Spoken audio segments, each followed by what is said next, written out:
নমস্কাৰ এয়া আকাশবাণী গুৱাহাটী ডিব্ৰুগড় সন্ধিয়া 6 বজাৰ বাতৰি পঢ়িছো ভাস্বতী দেৱীয়ে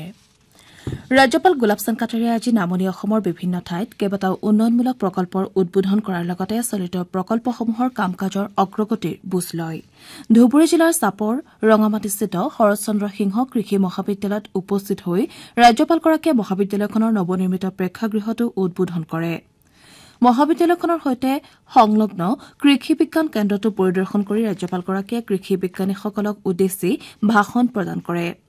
ভাষণ প্ৰসংগত ৰাসায়নিক সাৰৰ সলনি জৈৱিক সাৰ প্ৰয়োগৰ ওপৰত গুৰুত্ব দিয়াৰ লগতে ৰাজ্যপাল শ্ৰী কাটাৰিয়াই কৃষি কৰ্মৰে দেশৰ অৰ্থনীতি টনকিয়াল কৰাৰ ওপৰতো গুৰুত্ব আৰোপ কৰে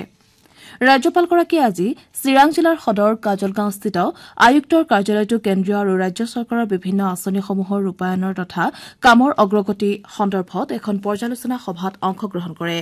জিলাখনৰ শীৰ্ষ নিৰাপত্তা বিষয়া আৰু বিভিন্ন বিভাগৰ মুৰব্বীসকল উপস্থিত থকা সভাখনত জিলাখনৰ লগতে ভূটান সীমান্তৰ নিৰাপত্তা সম্পৰ্কীয় বিষয়টো আলোচনা কৰা হয় ইয়াৰ লগতে শ্ৰী কাটাৰিয়াই জিলাখনৰ বেংটল মহাবিদ্যালয়ত দুদিনীয়া কাৰ্যসূচীৰে অনুষ্ঠিত সীমান্ত চেতনা মঞ্চৰ পূৰ্বোত্তৰ ৰাজ্যিক অধিৱেশনতো মুখ্য অতিথিৰূপে উপস্থিত থাকে ভাষণ প্ৰসংগত ৰাজ্যপাল শ্ৰী কাটাৰিয়াই কয় যে নতুন শিক্ষানীতিৰ জৰিয়তে শিক্ষাৰ্থীসকলে বিজ্ঞান শিক্ষাৰ ক্ষেত্ৰত বিশেষ সহায় লাভ কৰিব ৰাজ্যপালগৰাকীয়ে লগতে সীমান্ত সুৰক্ষাৰ বাবে সীমান্ত চেতনা মঞ্চৰ কাৰ্যকৰ্তাসকলে লৈ অহা উদ্যোগক বিশেষভাৱে প্ৰশংসা কৰে অনুষ্ঠানত বিটিচিৰ কাৰ্যবাহী সদস্য প্ৰমোদ বৰুৱাই সন্মানিত অতিথি হিচাপে উপস্থিত থাকে ভাষণ প্ৰসংগত শ্ৰী বৰুৱাই প্ৰধানমন্ত্ৰী নৰেন্দ্ৰ মোদীৰ সবল নেতৃত্বত উত্তৰ পূবৰ সৰ্বাংগীন উন্নতি সাধনত বিশেষ গুৰুত্ব আৰোপ কৰা হৈছে বুলি মন্তব্য কৰে লখিমপুৰ জিলা দুৰ্যোগ ব্যৱস্থাপনা প্ৰাধিকৰণৰ উদ্যোগত কালি এদিনীয়া কাৰ্যসূচীৰে লখিমপুৰ আৱৰ্ত ভৱনত জৰুৰীকালীন সময়ত শিশু মিত্ৰস্থান শীৰ্ষক এখন কৰ্মশালা অনুষ্ঠিত হয় কৰ্মশালাখন উদ্বোধন কৰি জিলা আয়ুক্ত গায়ত্ৰী দেৱীদাস হেলাংগীয়ে দুৰ্যোগৰ সময়ত যাতে শিশুসকলক জটিল পৰিস্থিতিৰ পৰা আঁতৰত ৰাখি মানসিকভাৱে সবল কৰি ৰাখিব পৰা যায় তাৰ বাবে এটা সুস্থ বাতাবৰণ সৃষ্টি কৰিবলৈ সকলোৰে প্ৰতি আহ্বান জনায়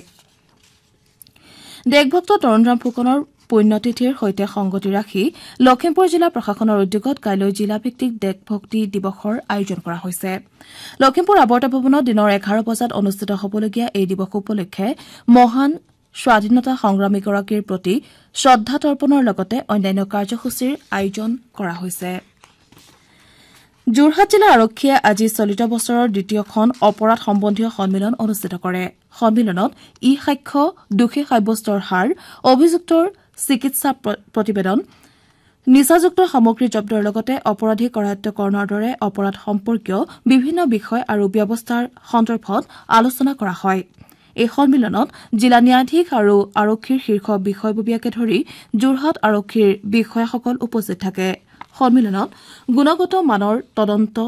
সম্পাদন কৰা আৰক্ষী বিষয়াসকলক প্ৰমাণপত্ৰ প্ৰদান কৰা হয়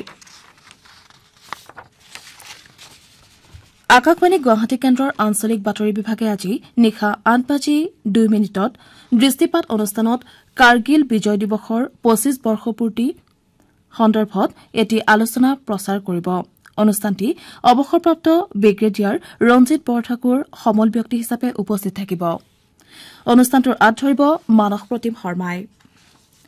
মহিলাৰ টি20 এছিয়া কাপৰ ক্ৰিকেট প্ৰতিযোগিতাৰ ফাইনেলত কাইলৈ ভাৰত শ্ৰীলংকাৰ বিৰুদ্ধে অৱতীৰ্ণ হ'ব শ্ৰীলংকাৰ ডাম্বুলত অনুষ্ঠিত দ্বিতীয়খন ছেমিফাইনেলত শ্ৰীলংকাই পাকিস্তানক 3 উইকেটত পৰাস্ত কৰি ফাইনেলত প্ৰৱেশ কৰে কালিৰ খেলখনত 141 ৰানৰ লক্ষ্যৰে খেলা শ্ৰীলংকাৰ দলটোৱে 3টা উইকেট আৰু এটা বল বাকী থকা অৱস্থাত জয়লাভ কৰিবলৈ সমৰ্থ হয় প্ৰথমে বেট ধৰি পাকিস্তানে নিৰ্ধাৰিত 20 অভাৰত 4 উইকেটৰ বিনিময়ত 140 ৰান সংগ্ৰহ কৰে